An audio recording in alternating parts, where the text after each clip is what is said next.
Welcome to What a Creep, the show with Margot Donohue and Sonia Mansfield, talking about creeps from the past to the present. This is your quick guide to the biggest creeps, jerks, assholes, and losers, the best of the worst. From two nice ladies who want the world to be a little less creepy.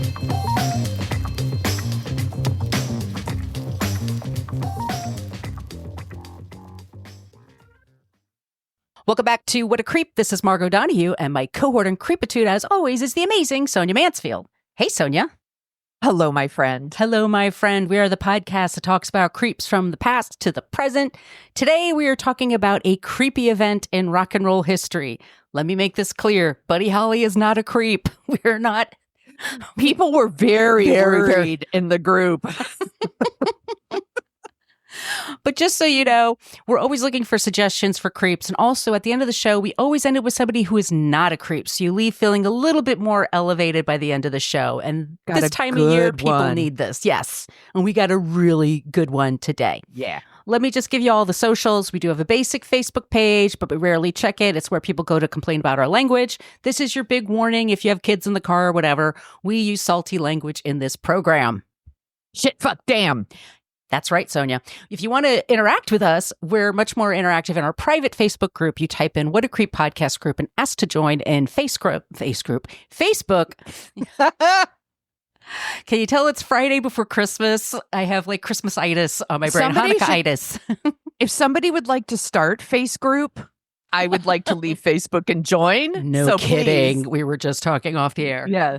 We're on Threads, Instagram, and Blue Sky at What a Creep Podcast, and we have an old-timey email, whatacreeppodcast@gmail.com. And if you would like some stickers, wherever you are on the planet of Earth, send us your address via that email, and I will drop them in the mail for you. She'll do it. Oh, just dare me. Dare her. Sonia, you want to tell them about the website? Yeah, go to whatacreeppodcast.com and it's everything you want to know about the podcast, but we're afraid to ask. Don't be afraid to ask. You can email us and ask your questions. It's fine.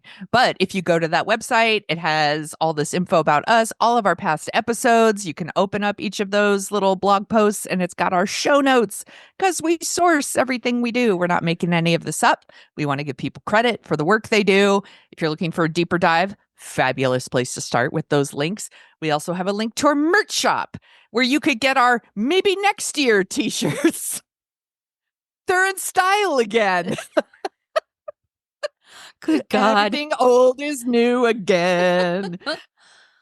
I told Margot, I was like, maybe we need to update it to be like, see you in 2029 or whatever. Like, we'll just update it every year. But maybe next year, do it. Get the shirts, get the face masks, because no one wants to get vaccinated anymore. Do all the things. But the t-shirts are really cozy. I can testify. They are my favorite sleep shirts. We also have a link to our Patreon. You want to tell them about that, Margot? Yes, Patreon. You type in What a Creep Podcast in the search engine there, and you'll find us. You'll find us and you'll find that we put out 2 bonus episodes a month, and we do that in video form so you can see our pusses as we're talking. Sonia loves it when I say pusses. Every time. We just shoot the shit. We talk about things that are happening in the news, like smaller bite-sized tidbits of things. We also have our first 9 seasons on that Patreon wall. So to everybody that supports us, bless you. Thank you so much. We really, really appreciate it. And that means we'll record something next week. But yeah, I think that's everything. Am I missing anything, Sonia? Oh, no. We don't have any new reviews. I mean, it's that time of year. Not everybody, and we understand, y'all. Bless all of you that are traveling this weekend. Good God, why? Okay. Busy. Busy. If you're at the airport. Okay, let me make this clear.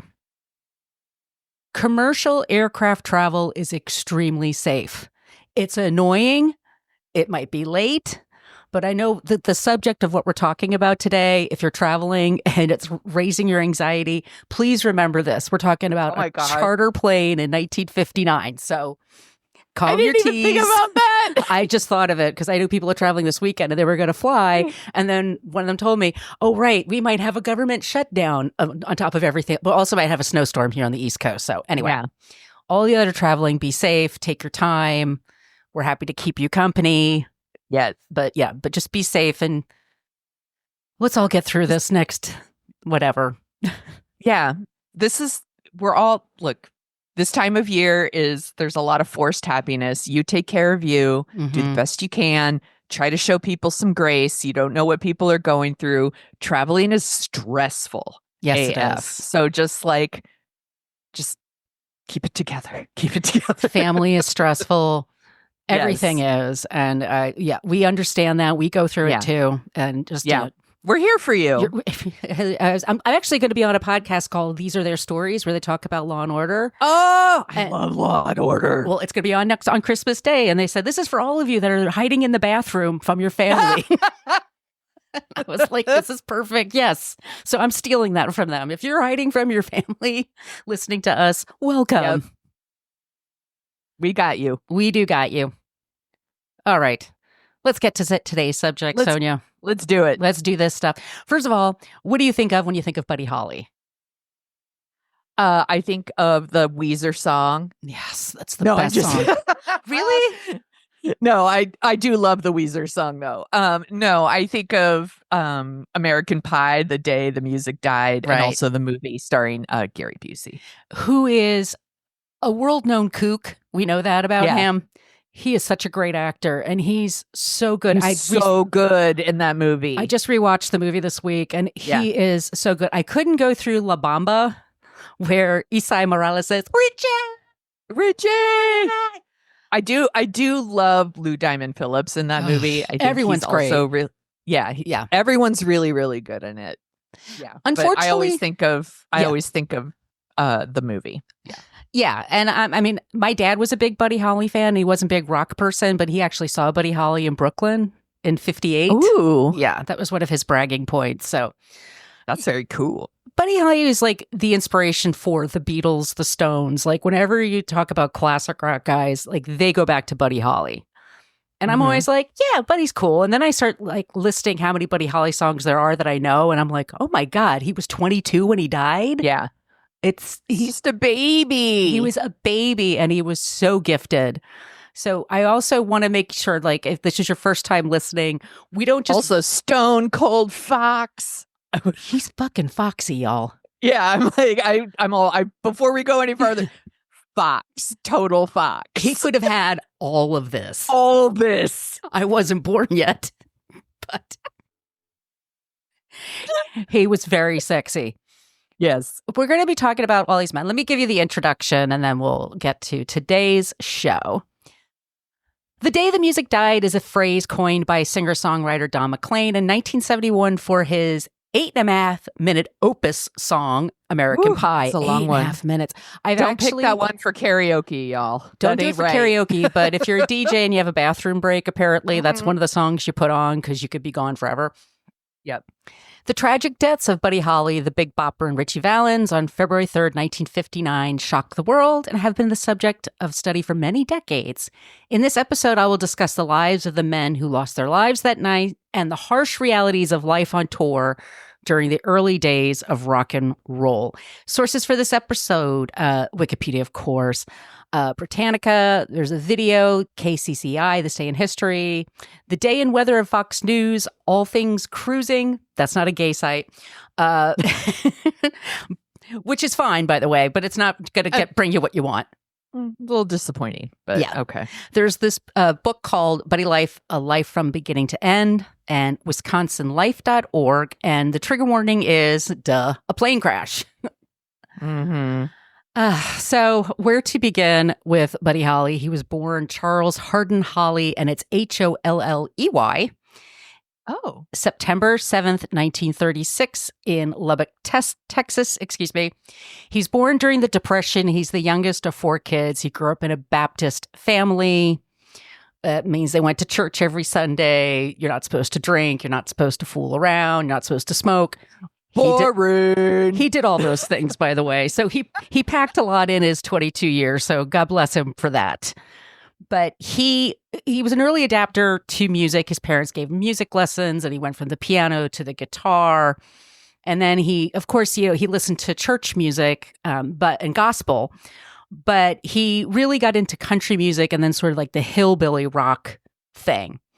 And he also was inspired by none other than Elvis Presley in 1955. But he's like 15, 16 years old. He met Elvis. And then Elvis liked him so much, he had him open up for him. It didn't go well because being an opening act sucks. True. They're not there to see you. No, they're never there to see you. And we've all done this. But he and 3 friends from high school started recording when they were in high school. So bananas. And you would go into studios and just record for as many dollars as you had. And then you would go from radio station to radio station and begging them to play your music. And so that's exactly what they did. So Buddy was still in high school when he pretty much started his career in music. And he oh, Buddy, it just makes me so sad when I see him. I have this picture of him on my screen. Yeah. But Buddy, he had a group of friends, and they had a group called the Crickets. So there's Buddy Holly, there's the Crickets, and then there's Buddy Holly and the Crickets. And that's because Buddy Holly wrote so much music all the time and recorded so much music that they had to put it under different names because he couldn't be, like nowadays they don't care. If it could be all Taylor Swift and nobody says anything. But back then, they wanted to look like they're being more democratic about things, I guess. But that's why. But Buddy, interesting. Yeah. So he tours with his friends, the Crickets, and they were all just kids from Lubbock, Texas. And by 57, he has a song called "That'll Be the Day," which is he got the idea from a friend from a movie called The Searchers, where John Wayne says "That'll be the day." Good movie. It's a great song. It's super catchy. It's super, bopperific, whatever you want to say. Yeah. I used to sing. My dad used to sing it around the house all the time. Like it's definitely one of those songs.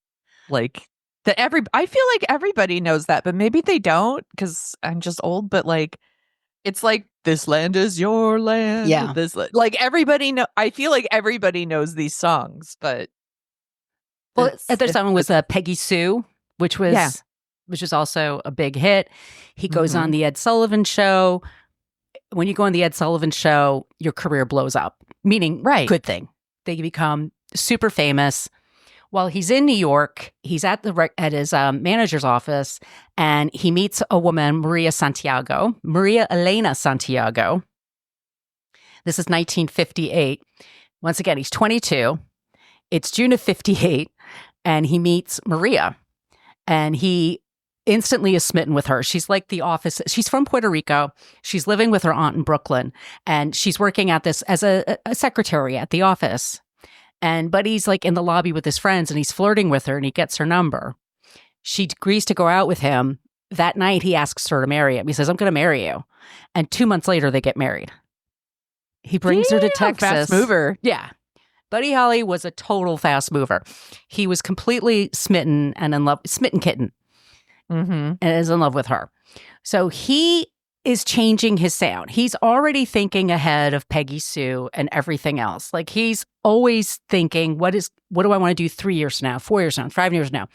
As soon as he lands in New York, Buddy Holly falls in love with New York. And he and Elena live 11 Fifth Avenue. And I know that apartment complex. I used to know somebody that lived there. Of course, I looked this up.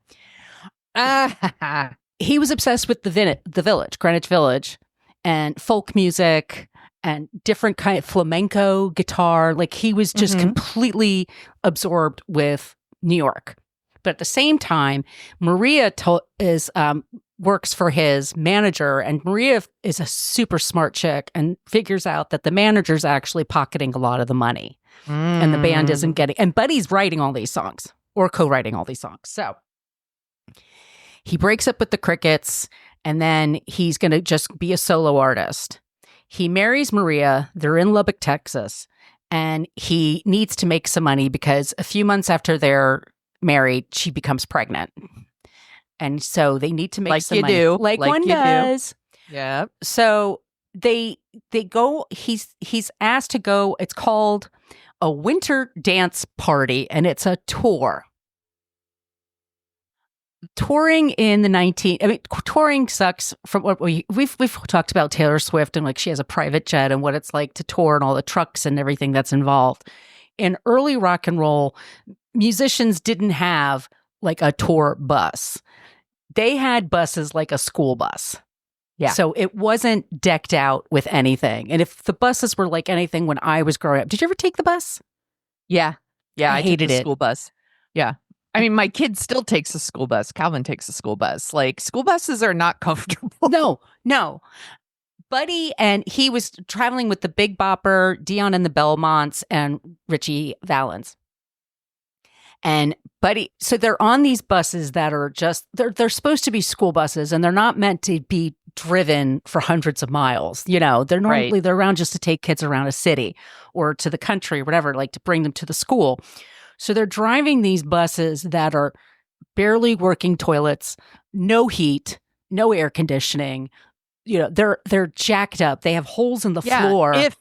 If they even had a toilet, like most buses like that do not. And like you said, no air conditioning, like the heat too, like not really good temperature control. Right. Like, if it's cold, you're cold. If it's hot, you're sweating. Exactly. Not comfy. Right. So so Buddy Holly up to this point, he breaks up with the Cricket. So he's touring with Waylon Jennings, who's this kid from Texas, on his bass, Tommy Alsop, who's a guitarist, and Carl Bunch was on drums. So they're touring around the country. And I'll just give a quick history of our other two people. Richard Stephen Valenzuela is known as Richie Valens. He was born May 13th, 1941. He was 17 years old when he was on this tour. He was a baby. God, it makes me so upset. And you may know this if you've seen La Bamba, but this is a very true story. In 1957, there was a plane crash. Paicano? Sorry, let me look this up really quick. Right, this 1957 Pacoima midair clash. So there was Continental Airlines was trying out a plane, and then there was a nearby Air Force plane that were flying. There used to be plane crashes all the time, y'all, and there used to be a lot of midair crashes. This doesn't happen anymore. If you're commercial airlines are very, very safe. But in this case, in 1957, there was a jet and then this super jet flying, and they collide. Yeah. And they land on top of Pacoima Junior High School, where a 15-year-old would have been, Richie Valens, would have been there. 200 kids were injured. The plane crashes, and then it's just burning and wreckage everywhere, okay? Richie wasn't there because his grandfather died, and it was his grandfather's funeral. My gosh. I mean, how terrifying. I mean, like, yeah. You're just in school, and then they were out. It was recess. The kids were out at recess. That's why there were so many kids. There were more kids outside than inside, and it was way out in the yard. So Richie has a big song. He had a song called Donna for this girl he had a crush on. And then he had La Bamba. And he didn't speak a word of Spanish, but he sang the shit out of it. And it was really, really popular. So Richie was on tour there. And he was terrified of flying because an airplane crashed over his junior high. And he still had to go to school. That'll do it. And then the last person here is somebody I'm learning more about, and I was kind of sad I never knew more about him, but it's Giles Perry Richardson, known as the Big Bopper. Yeah, where's his movie? He's always played by somebody. Like they don't have a movie for him, but he's actually super interesting. So he was the old guy at 28 in this group. What an old man. He's all washed up. He's all like... He supposedly was obsessed with being a lawyer, which I don't believe, but that's what they say. Who obsesses about being a lawyer? But he was actually really good at music and writing songs. He was in the military for a little bit, and then he started working at a radio station. And there was a dance called the Bop. So he had a shift in the afternoon from 3 to 6 p.m. And, you know, DJs always have names for themselves. So he called himself the Big Bopper. And so he would Sounds dirty. It sounds really dirty, but I didn't know this. He was also a songwriter.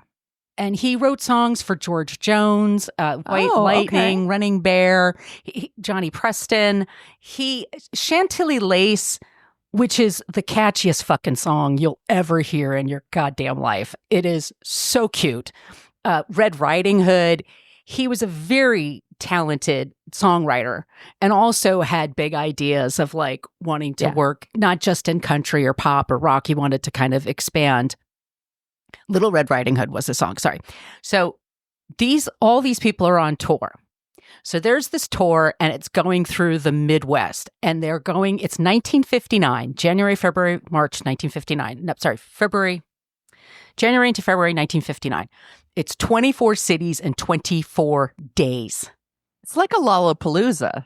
It's like all these like hit artists. Yes.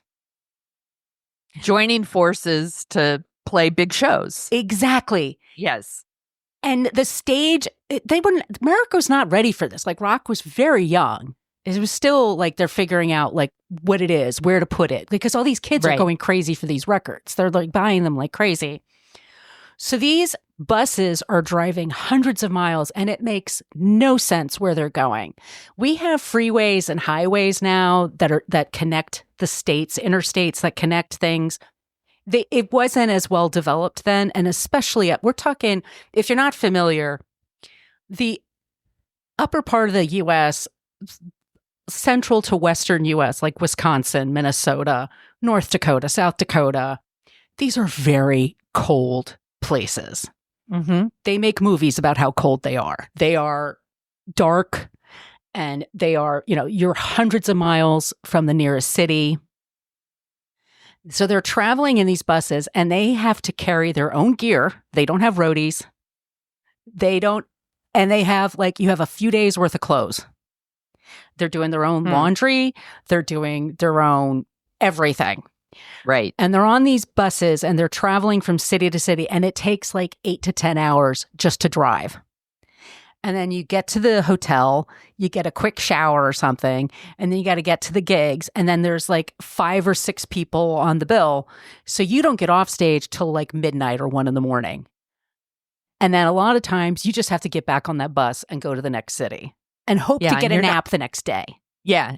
You're not going to sleep on that bus either. You can't sleep on the bus because it is so freaking cold. It was so cold in the bus that the drummer, Buddy's drummer had frostbite on his feet. Damn. They would light newspapers on fire in the bus to heat themselves because they were so cold. And these would are not last. I wouldn't last either. No.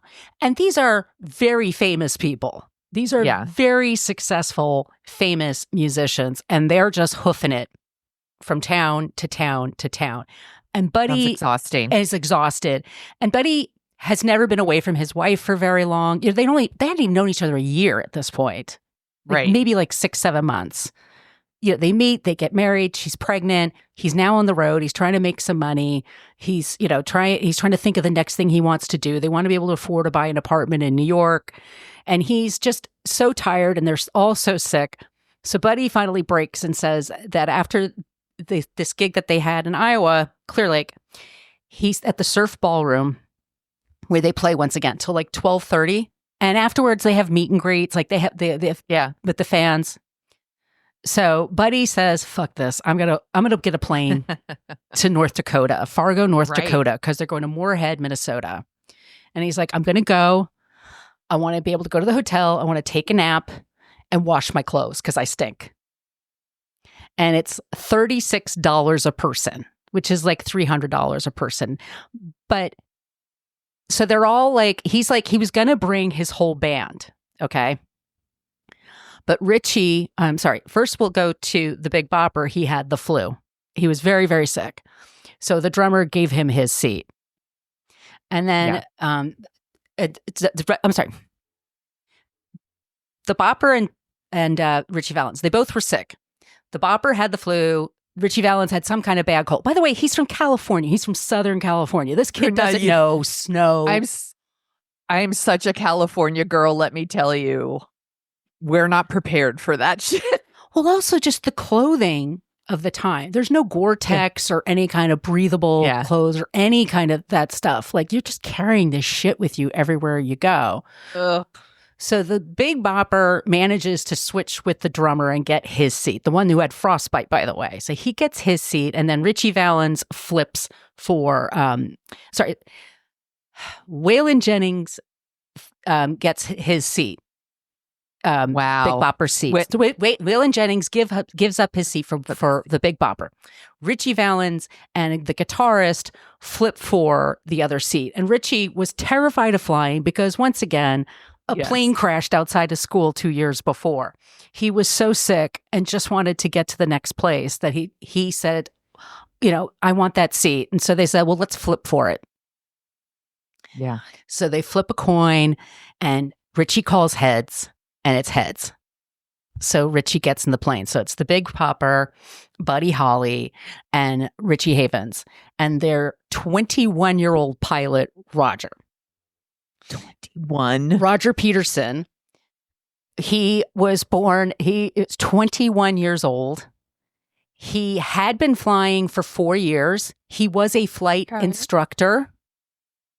He passed the written tests, but there was this new gear that he didn't pass the test for. And the gear was this, I don't know how to describe this, but when you're looking at your gauges, and it's supposed to show you when you're ascending and when you're descending.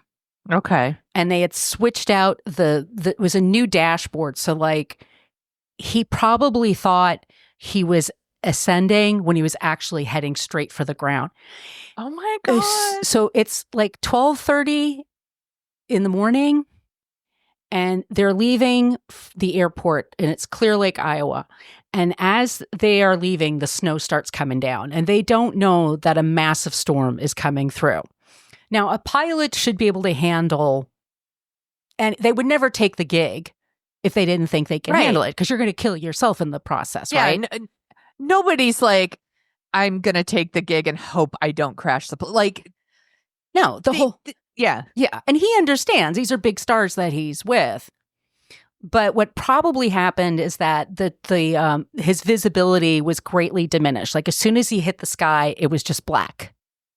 So he couldn't, and he couldn't read his gear very well. So he couldn't tell if he was going up or down.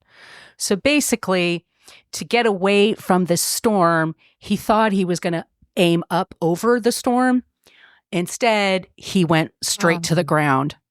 It's so fucking scary. And it was about 170 miles per hour when they land. So it's just before 1 a.m. And all of them are dead on impact.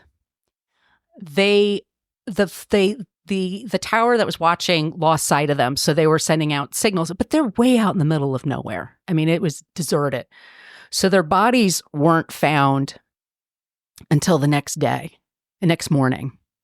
And there was a news crew before there was police there. Oh. So there's video and photos. And there's this poor farmer, in his farm, in his field. There's these people. So, like I said, they each died on impact. And the 3 passengers were flown from the plane. The pilot actually crashed within the jet. The jet, excuse me. The little airplane, single engine. Yeah.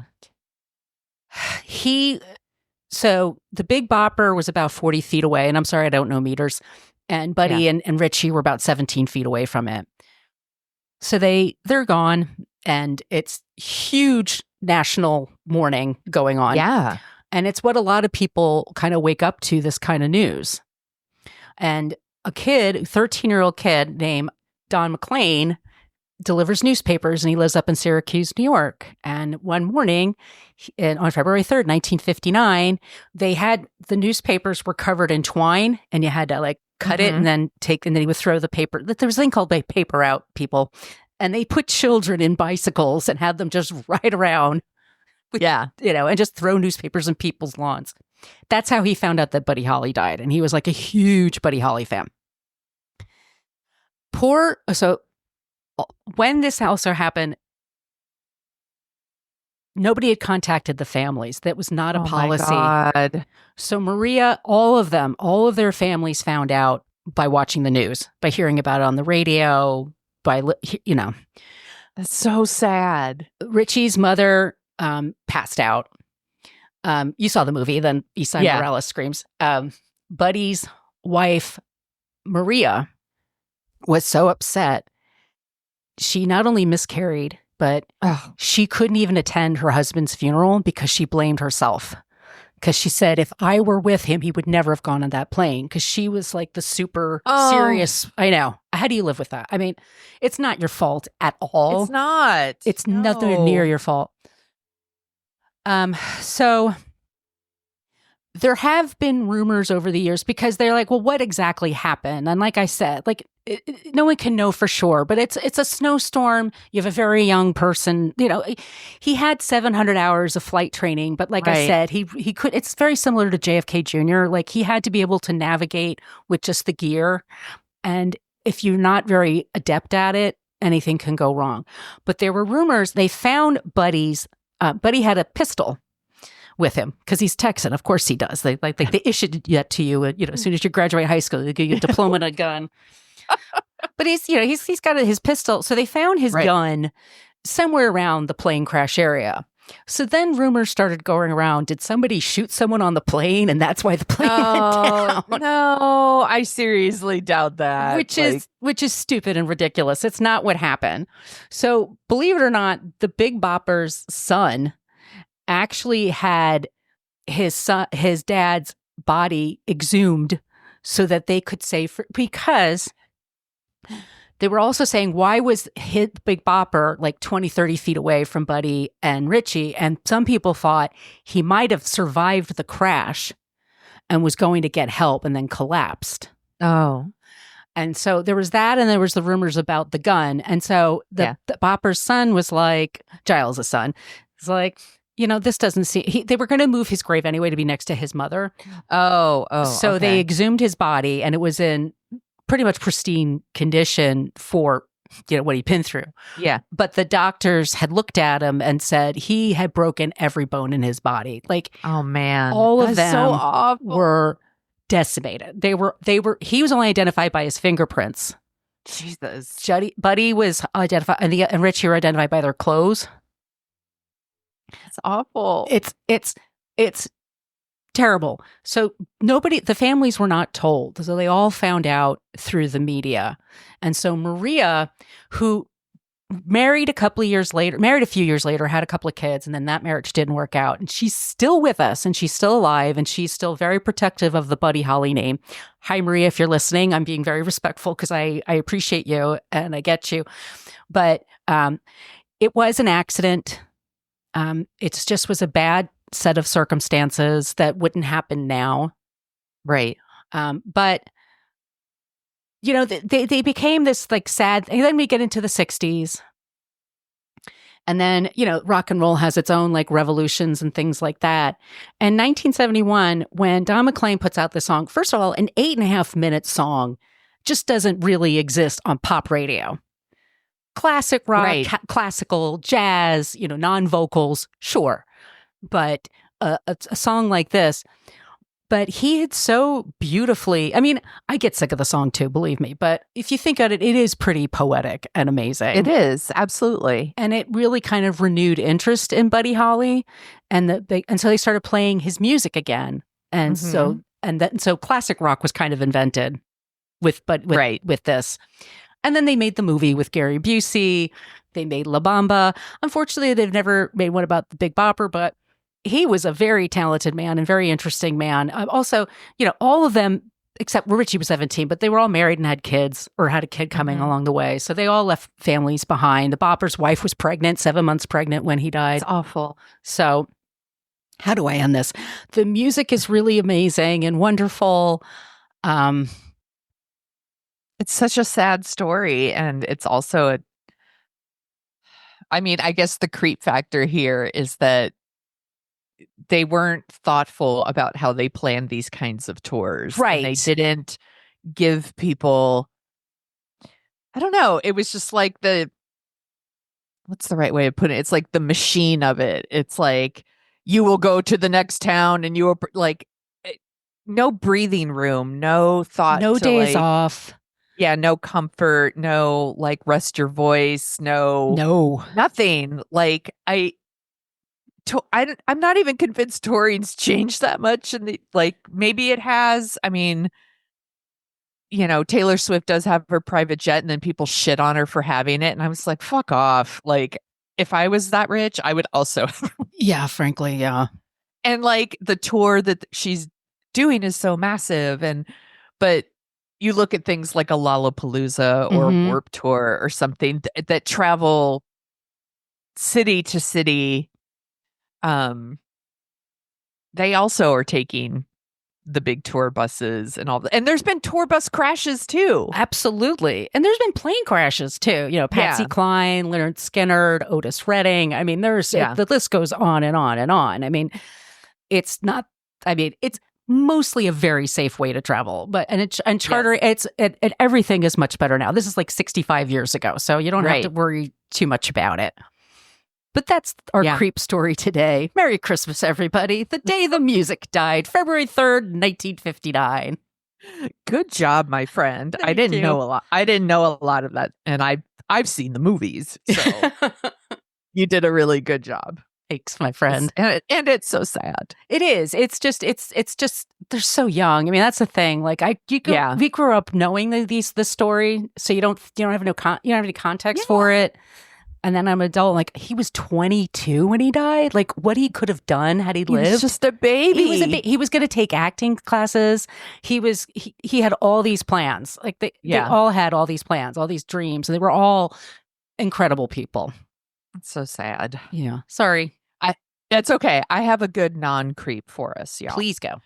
So, I try to find something that connects, and I just went very silly this time. So someone who's played Buddy Holly, sort of, is Steve Buscemi or Steve Buscemi, however you want to pronounce it. He says either way is fine. Yes. He played Buddy Holly in Pulp Fiction, meaning he played a man who was playing Buddy Holly as a waiter in Pulp Fiction. And I was like, that's good enough. That's a good enough connection. I'll allow it. So, and believe it or not, we had not covered him before. I think we've talked about him incessantly. I think we've brought him up in other conversations, but we've actually never really covered him as a non-creep, and I think it's very appropriate. So if you don't know who Steve Buscemi is, I don't understand. That means you haven't seen a movie, because he's done everything. And I'm not going to list like every credit. Like, he's worked with Quentin Tarantino and the Coen brothers. He's in one of my all-time favorite movies, Fargo, Ghost World, Boardwalk Empire. All of them amazing.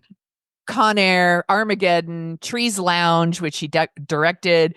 One of my favorite guest appearances on 30 Rock, where he's like, how are you doing, fellow kids?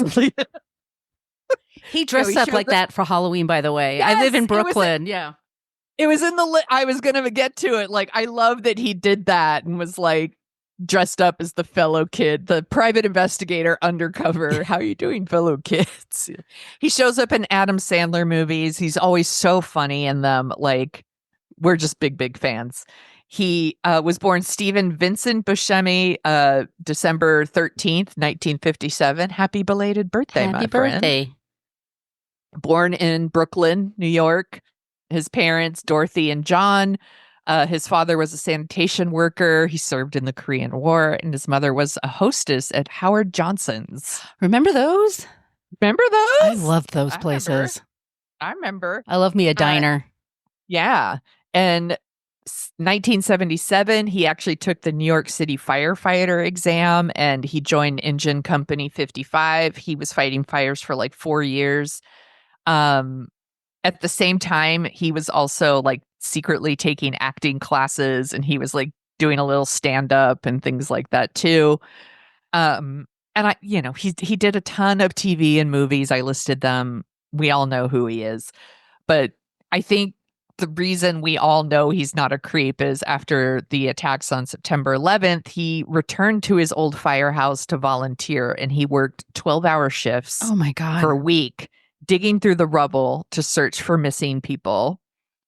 After that, he became very like active in like firefighter causes. So in May 2003, he was actually arrested with 19 other people while protesting the closing of a number of firehouses, including his old firehouse, Engine 55. He joined a lot of rallies in 2011 when the mayor, Michael Bloomberg, was threatening to close other firehouses and, arguing that this is just no way to protect New York. He's starred in and narrated a few different documentaries about stories about the fire department in New York City, usually about 9/11, about the aftermath of 9/11, because a lot of people are like, they're heroes, but then cut their funding, don't give them health insurance, all these things. He's like I said, he's narrated a couple different documentaries about that. He was named an honorary battalion chief in 2014. And he also, like in 2012, when Hurricane Sandy hit, he just showed up at Breezy Point, New York, and assisted in cleanup. Like, what a good fucking citizen. No shit. Such an example. Yeah. He went on Mark Maron's podcast a couple years ago, and he talked about, he had a lot of post-traumatic stress after volunteering on 9/11. For sure. Yeah. That's going to fuck you up. Again, he served as an executive producer of another documentary called Dust, The Lingering Effects of 9/11. And it's all about those health issues that all these firefighters have had from working at that scene. But here's a story I didn't know. This story is bananas to me. So he was making a movie called Domestic Disturbance with Vince Vaughn. Have you ever seen it? I haven't seen this movie. I'm like, I need to put it on the list because it sounds like it might be a cheesy thriller. And those are my faves. So this is April 2001, before 9/11. And he's filming in North Carolina, and he goes to like a bar with Vince Vaughn, and they're hanging out. And apparently like a woman was flirting with Vince Vaughn, and her boyfriend got really pissed and like came at Vince Vaughn, and like they went outside and they were fighting, and Steve went to like break it up, and the man stabbed Steve Buscemi, stabbed him several times he had stab wounds on his face, his throat, and his hands. I never heard this story. And then the man was like charged with assault with a deadly weapon, and Steve Buscemi was like, didn't press charges, and instead like insisted that he join a substance abuse program. Oh my God. What a mensch. Right? I know, right? And then he dressed up as fellow kids on Halloween, which I think is the fucking funniest, coolest thing. I by the way, I use that GIF almost weekly at work because everyone at my work is so young, and I show up and I'm like, hello, fellow kids. He currently resides in Park Slope, Brooklyn. He was given a key to the city in 2021. He was married. He got married in 1987 to Joe Andres, I think or Andres. But she passed away in 2019, and they do have a son named Lucian. So that is our non-creep, Steve Buscemi. Good job, Sonia. That's a nice way to end it. I love him. Love him. One of my favorite episodes we did, if we're going to talk about dorking out next, was about Airheads, which is one of my favorite movies. And him and Brendan Fraser need to go out again. And Adam Sandler, the three of them. Yes. Yeah. If you love Adam Sandler movies, like he tends to show up, like we've talked about The Wedding Singer on Dorking Out. Like he's so funny, and that's so funny in Billy Madison.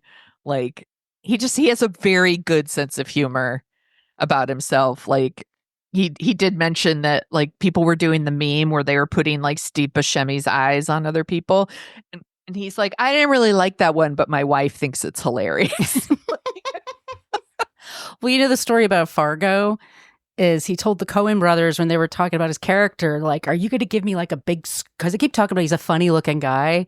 So he's like, oh, are you going to give me a scar, or am I going to get like a fake eye? Or they're like, no, we're not going to do anything. Okay. He's just funny looking. Yeah. More so than most. Like, yeah, he also like, he's got a very distinct like smile and set of teeth about him. And like, he's declined many offers to like fix his teeth. You know, it's like, no, it's like part of his character. It's part of his character and why he works. And he also has a really good sense of humor about the fact that a lot of his characters they don't live. They don't make it. A lot of his movies, they end up in the wood chipper, if you will. So he's so good. I remember the first time I saw him was Mr. Pink in absolutely Reservoir Dogs. And I was like, who the fuck is that? Right. Like, he's like such an interesting dude and such a star. And I loved him in Ghost World, and he should have won every single award. Like, Ghost World's a good movie. It's a good movie. I don't think we've done that one for What a Creep, have we? No, I did it for Book versus Movie. Sorry, for Dorking Out. We would never cover Ghost World for What a Creep for Dorking Out. No, we should do it sometime. That would be a good one. But that's not what we have on the agenda next. Well, let's talk about what, if you like the sound of our voices. And yes. You must by this point. We've talked about it already, but we co-host a show called Dorking Out where we dork out about movies. What did we dork out about last time? The Mirror Has Two Faces. Oh my God, that movie is bananas. We had such a good time. We love it when a movie is fucking off the chain. And that movie, I was like, what are we doing? Well, get ready, Sonia, because the next movie we're doing is 1994's The Paper, which I watched last night, and it's bananas. Okay, I'm watching it tonight. I am ready. I know I'm going to have thoughts and feelings, but what a cast. It's like an amazing cast. Yes. It's an amazing cast. And it's like, it's Ron Howard. Dude knows what he's doing. I think it's going to be a really good episode. It's newspapers, and I thought it was set in Chicago, so I wanted to do that episode with Adam Risky from This Movie, and he's like, nah, I'm not really feeling that one. And then I started watching them, like, oh, it's based in New York. Like, girl, never mind. Never mind. But it's really interesting. That's going to be a good conversation. It's super realistic. Oh, yeah. Well, if you read the reviews, all the reporters say the newspaper scenes, like when they're throwing about ideas and stuff, is very true. It's just everything around it is not true. Yeah, that sounds about right. I'm watching it tonight, and I'm really looking forward to it. So that'll be a good one. Well, we're always looking for suggestions for creeps and non-creeps, so please reach out to us on social media, all those places I mentioned at the top of the show. Once again, our email is whatacreeppodcast@gmail.com, and if you would like some stickers, email us your address, and we'll drop them in the mail for you. Sonia, where can they find you? You could find me at thesoniashow.com and The Sonia Show on Blue Sky and Threads and TikTok and Instagram. You could go to Facebook, but I'm really most interactive in our group. I tend to not linger in the same in the face group other than our group. Where can people find you, my friend? I'm at brooklynfitchick.com. I'm at brooklynfitchick for Threads and Instagram. I'm at Brooklyn Margot for Blue Sky and TikTok, and my YouTube is at my name, Margot Donahue. All right, everybody. Thank you so much for listening. Be safe. Happy holidays. Happy holidays to you. We'll drop a new episode next week. Thank you for listening to us talk about creeps. You can follow us at What a Creep Podcast on Facebook, Twitter, and Instagram. But don't follow us too closely. You can email us your creepy stories at whatacreeppodcast@gmail.com. But please keep your dick pics to yourself.